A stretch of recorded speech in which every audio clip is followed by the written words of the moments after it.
And now on behalf of the researchers in the Silicon Valley Bay Area campaign, it is my pleasure to have Rosemary Orozco from KTVU Fox 2 MC our Fireside Chat.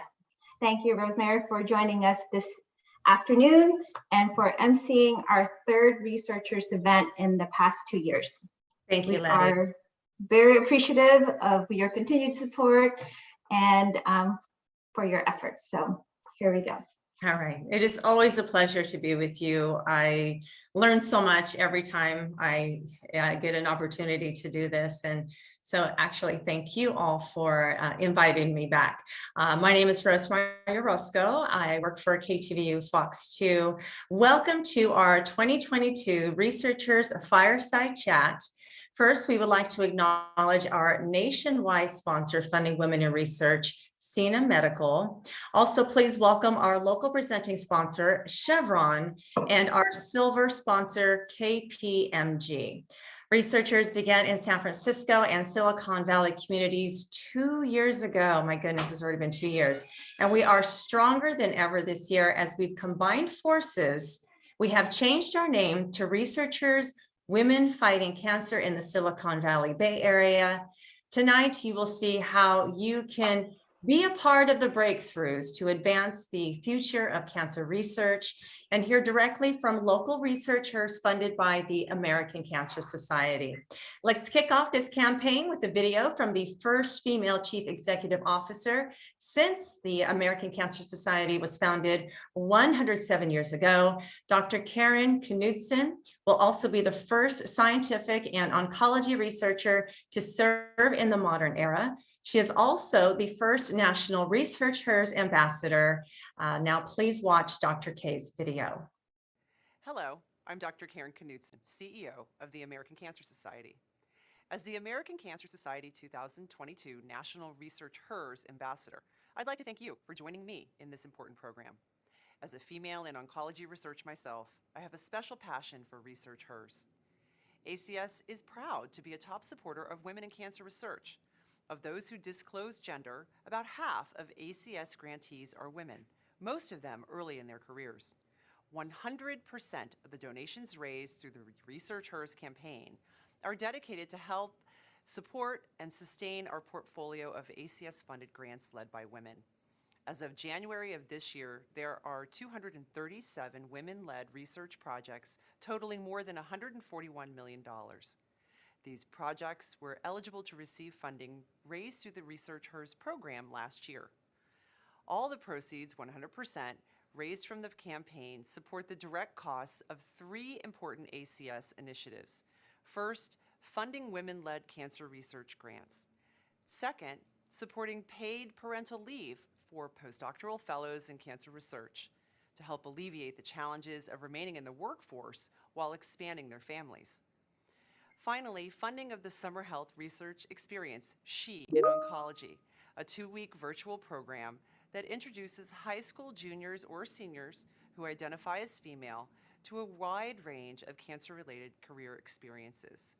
In May of this year, ResearchHERS campaigns will kick off in more than 20 communities nationwide with a goal of raising more than $1.6 million. Women make invaluable contributions to cancer research, yet we know are underrepresented in research leadership. As the leading nonprofit funder of cancer research in this country, we can help sustain women-led cancer research, launch new careers, and inspire an entirely new generation of young women in considering careers in science. So thank you for joining me as a ResearchHERS ambassador. Dr. K, very inspiring video. Now we would like to hear a few words from Chevron, who is our presenting sponsor this year. Hi, I'm Huma Abbasi, General Manager, Health and Medical. At Chevron, we're committed to fueling STEM programs and the breakthroughs of female-led cancer research by supporting the ResearchHERS campaign and our partners like American Cancer Society. Okay, thank you so much, Chevron. Joining us tonight, our honorary chair, Dr. Christina Curtis. Dr. Curtis is an associate professor and endowed scholar in the what happened to Department of Medicine and Genetics at Stanford University, where she leads the Cancer Computational and Systems Biology Group. She also serves as the Director of Breast Cancer Translational Research and co-director of the Molecular Tumor Board at the Stanford Cancer Institute. Dr. Curtis's laboratory leverages data analytics, high throughput molecular profiling, and experimentation to develop new ways to prevent, diagnose, and treat cancer. Her research has helped to redefine the molecular map of breast cancer and led to a new paradigms in understanding how human tumors evolve and metastasize. Dr. Curtis, please tell us about your research and why you are supporting this important cause. Sure. So I'm really delighted to serve as the ACS Honorary Chair for ResearchHERS this year. And I think this is such an important mission to both raise awareness as well as funding for female cancer researchers, many of whom are leading breakthrough discoveries. And I thank you for the kind introduction. I feel like I'm really privileged to get to be in a place where not only has my own career benefited from many women who have gone before me and paved the way, but really to also now pay it forward to the next generation. And so, as you had shared, my research path really actually has maybe been somewhat non-conventional in that I always knew from a very early age, as a high school student, in fact, that I would pursue a degree in cancer genetics. And that was really motivated by family history and wanting to understand the molecular basis for disease. And I think I caught on fire the minute I heard about genetics in a high school biology class and felt that, oh my goodness, there was so much left to be learned. And at that time, it was a time when we were really just beginning to hadn't even sequenced the human genome in full, but it was clear that cancer was a disease of the genome. And so I was really fortunate as a young high school student to get to take part in a Women in Science program at a local university. And it was a very brief endeavor, but that hooked me. And so it made my path actually very clear. I did deviate a little bit along the way. Well, I said I was going to focus on cancer, and that was always the plan. I pursued doctoral training in molecular and computational biology. And the computational piece was really because at that time, it was becoming abundantly apparent that we now had more tools to profile tumor cells and understand their molecular composition than we had to interpret what those vast data meant. And so I count myself very fortunate to have been early on in a field where it was just beginning to take route, and to have had a little bit of guidance and foresight to say, okay, I'm going to train in this new computational space. And so I pursued a PhD in that field. I was one of very few women in my program, pretty much a loner. There were also incredibly few female faculty ahead of me for me to look up to. And I remember at that point, there were times when it was actually a very lonely place. And I loved what I was doing. But I remember very clearly thinking that if ever I was in a position, down the road where I could, help mentor the trainees, the graduate students that were coming through, that would be something that I really needed to commit to deeply. And so I feel very fortunate to now be in a place as a professor at Stanford where I oversee a large research group. Our group is probably we're about equally distributed between men and women, but that's actually not a small feat in the computational biology field. And in the beginning, I have to say, sort of take a brave soul to come on board. But I've been really fortunate to have a job where I get to pursue scientific discovery every day. There's absolutely never a dull moment. And where I get to work with a team of individuals who are so passionate about what they're doing that they inspire me daily. They help me to be a better scientist. And I also feel incredibly fortunate to now, get to watch both male and female, but especially female trainees launch in this new space and realize that while there are still barriers, many of them are being broken down. And I think that I really look forward to the future where we've reached equity in this, and where there's equal representation. And I say that because I think that we really need a diversity of perspectives in the field, and we all bring different perspectives to the science we pursue, to the way we go about doing that science. And, just to touch on the fact that I think that diversity means both in terms of gender balance, but also our approach to this. And for young women contemplating fields, learnings in STEM, I can't say enough about just taking the chance to reach out and try to find a glimmer, a piece, a project that interests you, and to pursue that and to see where it leads, because I think that there's really so many opportunities for discovery and to contribute. So I feel very fortunate and really happy to be here and to contribute in this way.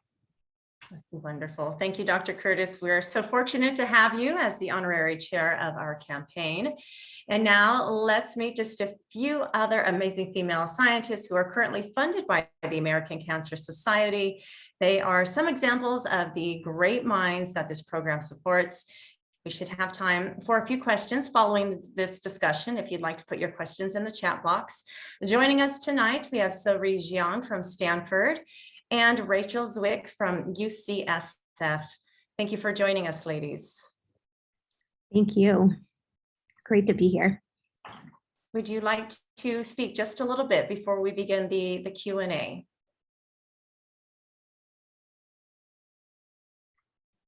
Yes, absolutely. So maybe I could tell you a little bit about what I'm working on now, or just to kind of give a bit of an overview. So my name is Rachel Zwick, as you said. I'm a postdoctoral fellow at UCSF, funded by American Cancer Society. And I've long been very interested in stem cells around the body and how they support our different tissues. So our mammary glands, for example, and skin. And right now I'm focused on the intestine. And the intestine is a really amazing tissue because it's very long. As you might know, the human intestine is about 20 feet long. And I've been really interested in understanding how it's organized and why it seems that certain cancers arise in very specific portions of the intestine. So there's even though many of the cells that we know are involved in cellular progression are found in different parts of this very long tissue, they seem to give rise to the cancer in specific pockets. So I'm trying to understand basically what is so special about individual neighborhoods of the tissue that might be giving rise to cancers, so that we could better target them and understand the mechanisms that drive them. So I've been incredibly fortunate to be funded by American Cancer Society throughout my postdoc to ask this question. And just recently I completed a study where I've essentially remapped the intestine. We've thought about it in 3 segments since actually the ancient Greeks, I learned recently, the duodenum, jejunum, and ileum have been how we've thought about the intestine for hundreds of years. And I was able to really bring a new model for how to understand the different parts of the tissue. And the next step is really to understand what is distinct about these different regions that I've identified that could be giving rise to cancer. So yes, it's really a pleasure to be here. Thank you. Likewise, thank you for being with us. Dr. Zhang, please tell us about your work and a little bit about yourself. Hi, everyone. Just like Rachel, I'm also a postdoctoral fellow. I'm a postdoctoral fellow in the laboratory of Mark Krasno here at Stanford.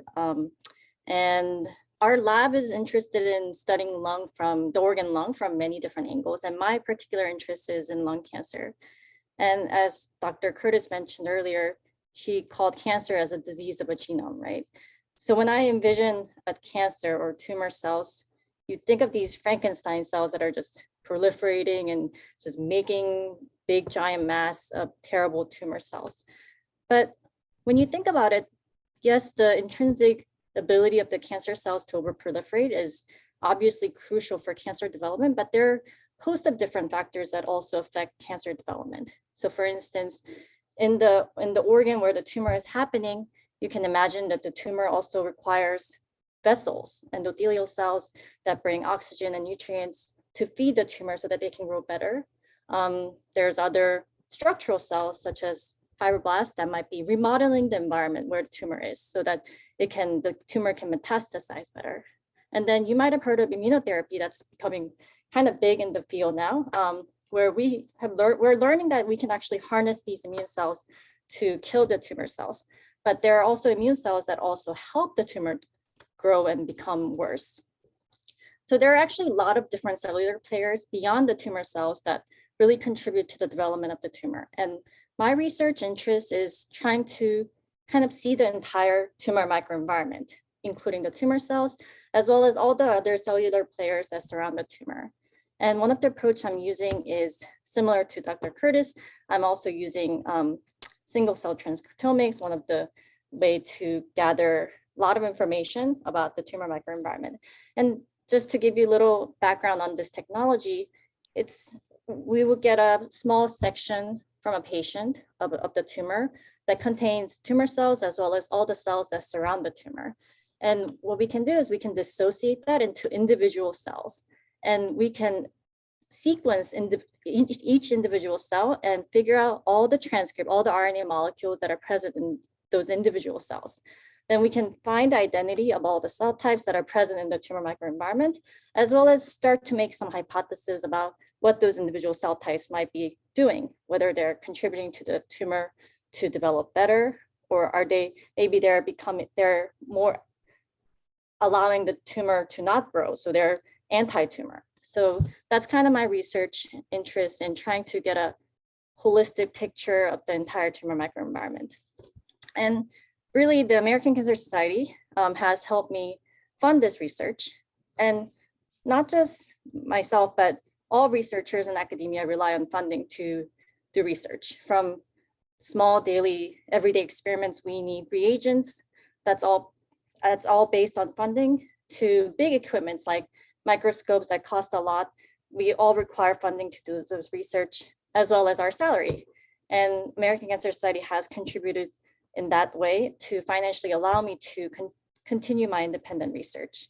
And not only that, what I liked about American Cancer Society fellowship in particular was that I actually didn't get the fellowship the first time I applied. And what was good was that they gave me feedback about my project, the proposal that I submitted. So then I could think about, okay, maybe this is what I was lacking in the proposal. Maybe this is some way I should tweak my experiments. Maybe I should have some alternative approaches. So not only did it help me financially, but it also contributed intellectually to my scientific endeavor in that way. So overall, the American Society has been great in helping me progress my project. Amazing. Thank you, Dr. Zhang, Dr. Zwick. So humbled by the work that you guys are doing. It's just so very incredible to have you researchers leading the way. It is time now for the fireside chat portion of the event. Dr. Zhang, Dr. Zwick, and Dr. Curtis, please join us as our panelists. I will be asking you a few questions, and whoever is up for answering the question, you can just go ahead and jump in. First question is, what is a day in the life of a researcher like?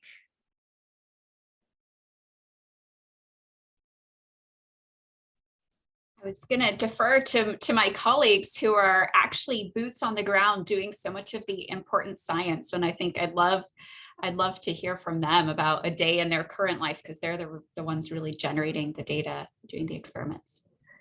Yeah, so I think one thing that I really love about being a researcher is that every day is really different. And that's something that just keeps me excited year after year. I think some of my favorite types of days are some days are really about planning experiments, because they're sort of the big picture planning. So for example, when I might present a project idea to American Cancer Society, that's a really high level of planning. But then there's also the planning that goes into just making each experiment as productive as possible, so that when you spend all of the time and the resources to do an experiment, you're sure that you'll actually answer the question that you think you're going to answer. So I think a lot of time and effort goes into planning experiments, which also it's fun for me because it involves really working with my colleagues and getting critical feedback from people.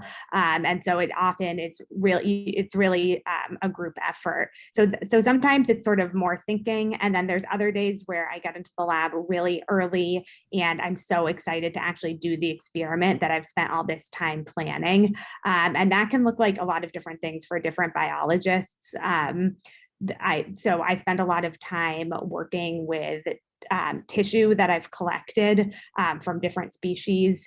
And I spend a lot of time basically collecting cells. And as Dr. Jane said, dissociating cells into each individual cell and trying to understand the DNA and different aspects of their properties that might be important. So I have gloves on all day and I'm in a lab coat, and some of those days, sometimes they can be exhausting. I've done big sequencing experiments that were more physically demanding for me than than competing in a triathlon because they were so tiring, and it was like, I think maybe up to 20 hours long. And so there's and then there's days that are spent at the computer analyzing the data that came out of all of these amazing experiments. I spent a lot of time in the pandemic actually learning how to do computer programming, which was something that I didn't know how to do before and I can now do. And I spend a lot of time analyzing my data on the computer. So really, really very different types of days. So that's something I feel very lucky for. My goodness, 20 hours. That's a big one. Who or what inspired you to become a researcher? Again, any of you could answer the question.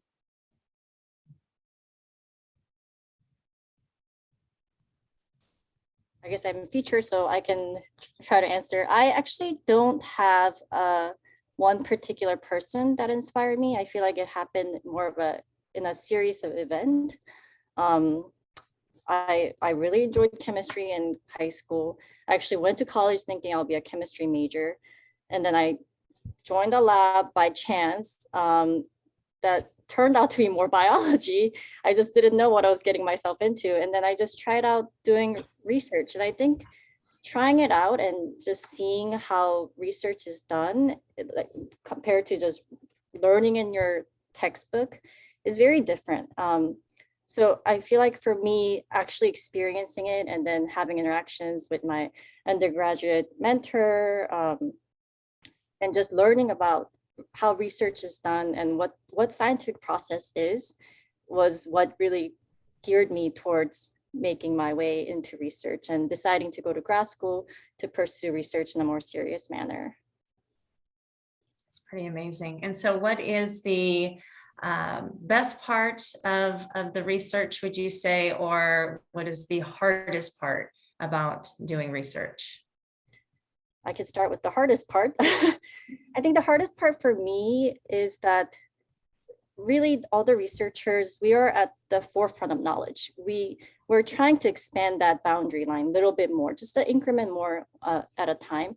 And not knowing exactly what it is sometimes very challenging for me. I feel like I'm sometimes in the dark trying to find my way. And it's very exciting in that sense, in that you're discovering something that no one has known about. You're trying to add more knowledge to what we currently know. And it's exciting, but also a little scary in that you feel a sense of responsibility that you don't want to be wrong, right? You want to make sure you're making the best interpretation of your results as best as you can, so that whether it goes into development of cancer therapy, for instance, or our understanding of tumor biology, I think it's both a challenge and scariness for me, and also very exciting because it's something that no one has done. And for just daily happiness, I guess for me is just little things like just looking under the microscope and making some cool observations. And that's kind of fun, where you're, excited to see something new and thinking about possible ways of, hey, maybe this is what's happening. Maybe this is what's happening. Because actually there's a lot of creative thinking that goes on for doing science. That is so interesting. Okay, and one more follow-up question to that. So is it hard to explain sort of these small, successful baby steps that you sometimes get on a daily basis? Is it hard to explain to somebody like me who, knows very little to nothing about that type of research? I really find it to be fun because I find that I get very different types of questions from different people that I talk to. It is true that I think one thing that Dr. Jane touched upon is that there are some things that are just very technical, and that no one is going to be excited like you are about that. And I think that you really build a closeness with your lab because those people completely understand that this is like the biggest thing ever that you got to work, and other people it's just going to take so long to really explain what that is. But overall, I think the experience of talking to people who aren't actively working in science is actually a huge part of the fun, and I find it to be very motivational. It helps remind me of the big picture, because usually the questions that I get are about the big picture and why we're all really doing this, which can be, easy to lose sight of sometimes when you're very focused on incremental steps. So I think it's really fun, and I appreciate feedback from everyone. Very nice. What advice would you give to all the young women out there who wish to be researchers just like you someday? I guess my advice would be to follow your passion. And I think that there's so much joy that comes from having a career, pursuing something that you love. And I feel truly fortunate. And I think if we can all find that, there's great rewards, not only potentially for society and in the work that we're pursuing around cancer research, which is so critical, but it is of great personal reward as well to get to pursue that. So I feel very fortunate. What impact did the initial funding from the ACS have on your careers, Dr. Curtis? From what I understand, that doesn't include you, but yes. So Dr. Zhang, how would you say that the initial funding has impacted your career?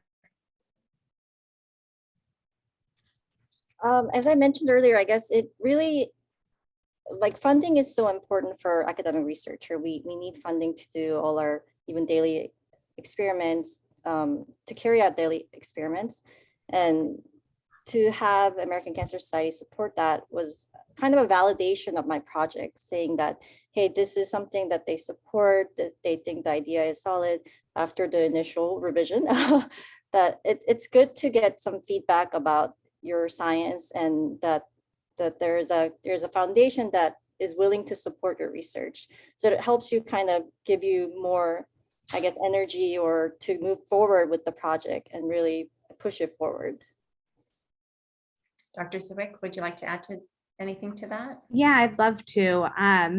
So I completely agree that funding is absolutely critical. I work in a big research group with a lot of other postdocs, and that's extremely powerful because we can really share ideas and we can help each other do things and take on very ambitious experiments that we wouldn't be able to do without one another's support. But the other end of that is that it really wouldn't be possible to fund this many postdocs with one funding source. So it's very important that each of us try to get our own funding. And so just logistically, I think being able to have our independent projects funded creates this really powerful group of people that are working with similar overarching goals, but with their own directions. And it's just been amazing to be in the lab. This is actually Ophir Klein's lab at UCSF that I work in. And it's been amazing to be in the lab. And it's really possible for me to be doing this because of the funding. And also on a more personal note, in terms of my own career development, I also felt that sort of the process of having an idea and pitching it to a group in the form of a grant for ACS was a very important part of the intellectual development of this work. and having it be eventually approved to kind of to get the seal of approval from a legendary organization like the ACS was a really important milestone for me as a developing scientist, because the goal for me and for many of my colleagues is to eventually become independent, to run our own research groups. And for now, I don't run my own research group, but I have this project that I've sort of driven the development of. So to go out on a limb, and it's very vulnerable to propose an idea that you had and to get such great feedback, and then, you know, to be able to sort of have the support of ACS as I'm carrying the project through it's motivated me to do the work and also to stay in the career, to kind of that sort of, I'm, you know, good enough to do this and it's working. And so I think that's been really important for me. Wonderful. Shelley asks, how did the pandemic affect your research, if at all? Sure, I can start with that. You know, sort of having purview over a large research group, about 20 people, it had a pretty tremendous impact.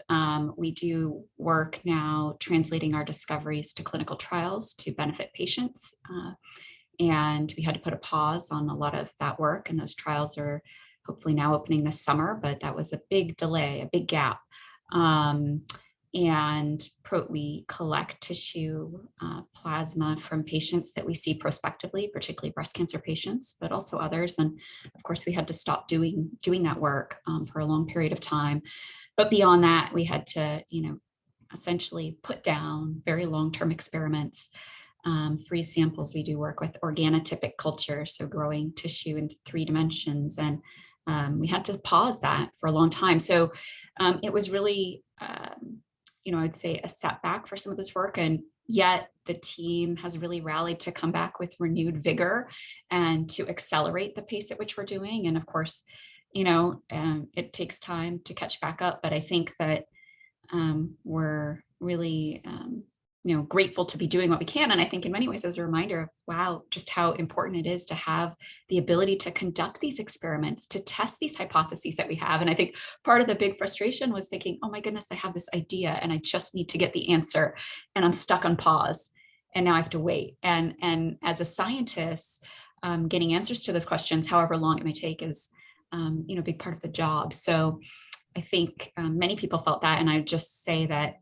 you know, I especially feel that for junior investigators, this time was particularly harsh because they maybe were just setting out on their research course, just starting those experiments. Maybe they hadn't even had time to collect the data. And I think that applies to, you know, especially postdoctoral fellows, because they're at a critical juncture where they're really trying to launch their independent career, and also junior faculty who are just setting up their independent lab. So, you know, I hope that as a community, we can think carefully about how we deal with this pause on research that really did happen, and that we don't forget this in the immediate future as we seek to, you know, administer and deliver grant funding. So really wonderful to have ACS supporting individuals in this space, particularly at this time. And so where did you find any ways of getting around that? I mean, I understand if you need a community of people to be able to test, and you just can't reach them because everybody, of course, during COVID was separated, but did you discover any new ways of doing that? Or did you have to just put that entire research aside and find other things to do to sort of keep you busy in the meanwhile? Well, I would say we're so committed to the work that we of course found workarounds. And one of the really wonderful things that came out of this was our ability to consent patients to participate in research electronically, virtually. And that hadn't been the norm for all cases. We often required patients to come in, and that has really transformed our ability to reach even more diverse populations. And so there's much good that has come out of this. And I think we learned to work around. And hopefully, you know, with those newfound abilities, we can also accelerate the work that we're doing and sort of, you know, accrue patients more readily. But yeah. Wonderful, wonderful. In your opinion, what is the biggest challenge facing women in research today?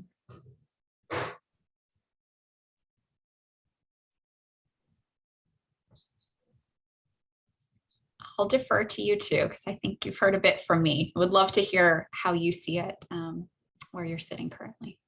Yeah, I can say, so I do think it is where I'm sitting currently, because this is very specifically relating to the time period I'm in. So I wonder if I would have the same thought at a later stage of my career. But for me right now, I see at least what I seem to see as the biggest challenge now as the losing people in the kind of transition during their postdoc and as they transition into their early faculty positions and as they try to get tenure. So there's this sort of stretch in the middle of the career, and it's a really critical transition. And I think that we lose a lot of women during this stage. And I guess I've known that the statistics suggest that that's true. So we have a fairly equal balance of biology majors, for example. And this is actually very specific to biology. I think there's differences in different fields, but at least in biology, my understanding is that it's fairly, there's a somewhat equal or even more women who are biology majors than men. But as you get closer to actually getting tenure, that balance shifts and we lose many women. And I guess from my perspective now, I see that one issue is that the track to get to this stage is long. So a lot of people are sort of in their early and mid 30s as they're sort of gearing up to become faculty members. And that's just a stage of life where a lot of big changes are happening, whether it's family planning or just making big decisions about how to live basically in a logistically. And this is I do think research is very challenging, and that women have a lot of extra challenges. So for example, not that every female researcher is interested in being pregnant, but if they are, it's a very long time that there's a big extra kind of burden. I mentioned earlier how rigorous some of these experiments are. Well, for this long 9-month period, it's much harder to do physically demanding experiments. And there's just a lot of challenges that come with reproduction, and both leading up to it and after. And I think there are starting to be some mechanisms to account for that. So I'm so glad to be here at ResearchHERS, who has really taken on these issues and provided support, such as providing 12 weeks of parental leave, which is virtually unheard of. That's much more than what my institution offers. And I think we need more supportive mechanisms that just address the logistics and also account for the cost of childcare, especially since this is a Bay Area specific event. I have to say, postdoctoral salaries really pale in comparison to the price of childcare in this area. So I think some of those issues do come into play for retention of women in science. And I think that's at least one issue. I think there's others too. So if anyone else wants to join in.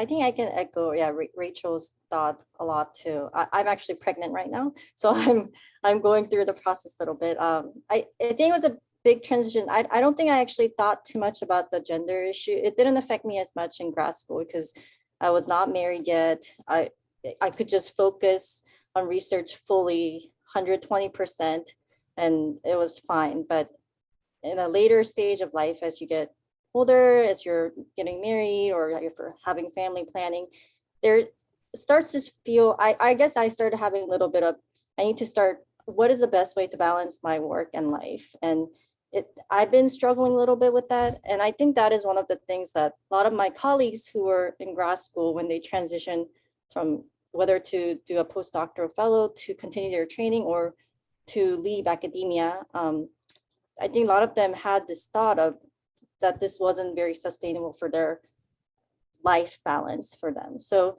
that's something very difficult. I think that ACS having the 12-week support for maternity leave is awesome. I tell everyone about it. I'm like, my fellowship is guaranteeing me the 3-month, which is really nice.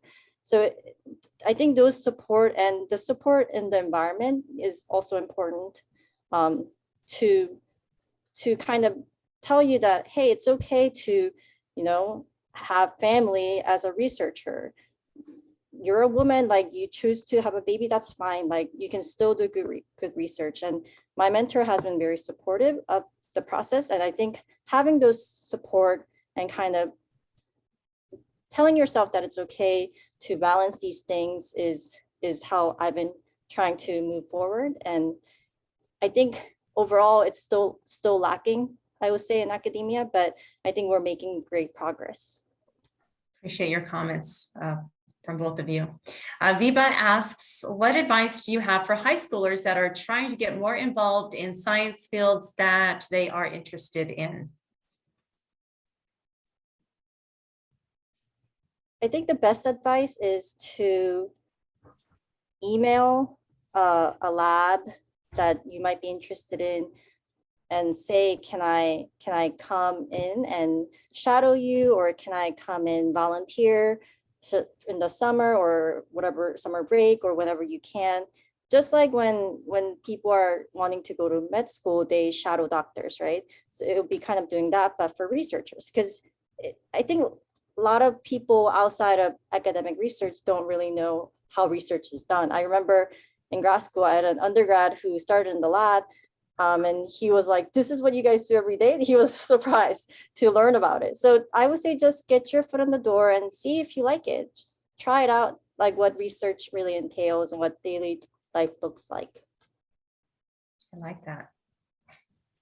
Anyone else?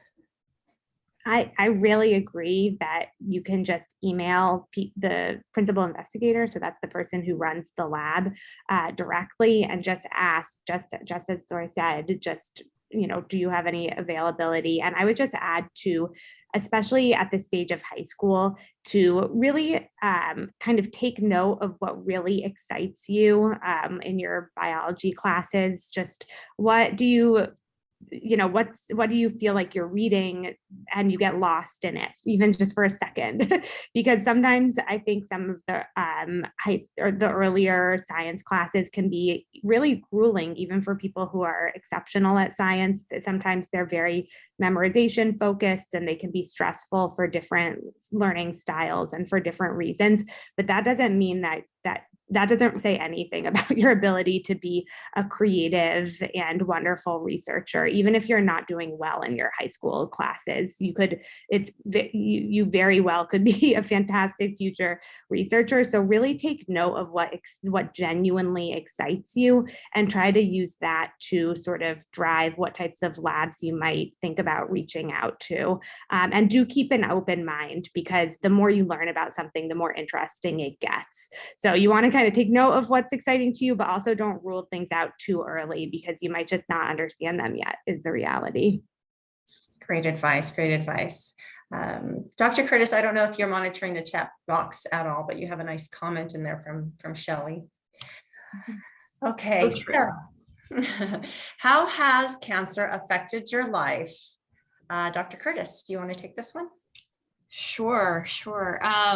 Yeah, so profoundly, I would say. I shared that when I started, it was back in high school, I had lost my grandfather to cancer. Perhaps not an uncommon story, but I was very young at the time, and this was what was the impetus for me then deciding to pursue this career. But of course, I think we're all touched by cancer, some more intimately than others. And over the past several years, I went through a period of time where both my mother and father were actually diagnosed with cancer one month apart. And for my mom, it was unfortunately a very aggressive disease, and she unfortunately succumbed to it quite rapidly. And I sat here as somebody who oversees the molecular tumor role or does a ton of clinical translational research, and felt that there was less than I could do than I wanted to. I couldn't avail all of the tools of modern medicine and genome sequencing to extend or prolong her life. And I'm fortunate my father is still here, and it's almost 5 years out now. So what I would say is that it was an incredibly difficult season of life. I had 2 very young children, and I was running a lab, and but it also provided me with a perspective on the importance of my work and what I want to do next. And it was a good reminder that sometimes we also need to broaden our research horizon. And in some ways, my work had heavily focused on late stage disease and metastasis, which is poorly understood. And I think we're learning new insights into that.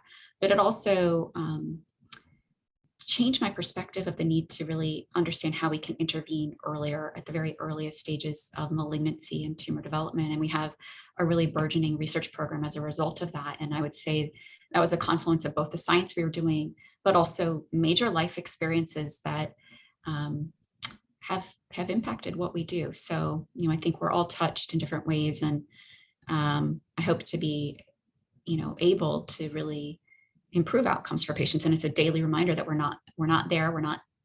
We need more research. We need more funds to support that research. And we need more bright minds working on these really hard problems and collaborating. Yes, and thank you for sharing your story and of course the commendable work that you are doing. Dr. Zwick or Dr. Zhang, either of you, would you like to talk about how it has impacted your life? Sure. So I guess very well, of course, yes, cancer has influenced my life and I think everyone's life in many ways. One early experience that I had though was that a very close family member of mine was diagnosed with a pediatric cancer that was quite rare. And we were very, very lucky that she was able to be seen at Children's Hospital Los Angeles, where she was treated with a experimental treatment paradigm. And it wasn't so different than the treatment that had been offered for this specific diagnosis in the past, but it was different, and it incredibly completely cured her of the cancer after a few years. And really, the prognosis wasn't great at the beginning. And I was young during this. I was a kid, but I think it really influenced the way I saw medicine as something that's changing a lot, especially because this was sort of an experiment to have her undergo this treatment in the way that she did. I think otherwise, at least at that time, and I really think I still would maybe see medicine as kind of static, like a body of knowledge that just is what it is. But rather that this is something that someone in particular progressed in even a very small way, but it had an incredibly profound effect on our family, of course, even if it was just this one case, because it was actually quite rare. So I guess I think that really changed my view of biomedicine and what a career in biomedicine could look like, because so many people who are interested in biology just kind of assume that they'll become doctors. And so I think that certainly influenced my career direction into science, and just being able to have my ultimate goal is to have big impact changes on medicine. So yeah, I guess that's one more positive outcome from being touched by cancer. Yes, thank you. Before wrapping up our Q&A, we'll have Dr. Zhang answer the same question, how it has influenced you or impacted your life. I guess just like many people, I did lose my grandma and my uncle to cancer. And that was when I was younger, but more recently, a couple of years ago, my aunt was diagnosed with lung cancer, and she had to get therapy. And I study lung cancer, and it was, I think, kind of what Dr. Curtis mentioned. It was kind of hey, I studied this field, yet there's not much I can do. And I think it made me kind of step back and realize, hey, the research I do, I love the science, that's why I'm doing it, but I should think about the people behind it, which I've been kind of not thinking about because I was so engrossed in my daily experiments that this is actually whatever knowledge we gain from these experiments.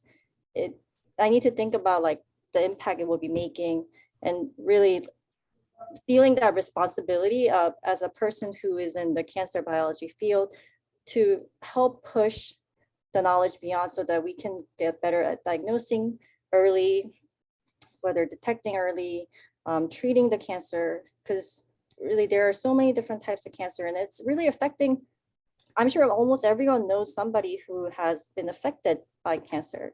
So it kind of made me step back when it happened to someone close to me, my family member, that even though I'm in this cancer biology field, I should think about what it really means to be that I'm doing these daily experiments in a more broader term.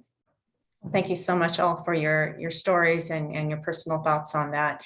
The future is bright for women-led cancer research. And this year we'd like to show a video of the next generation of researchers, the junior ambassadors of our campaign.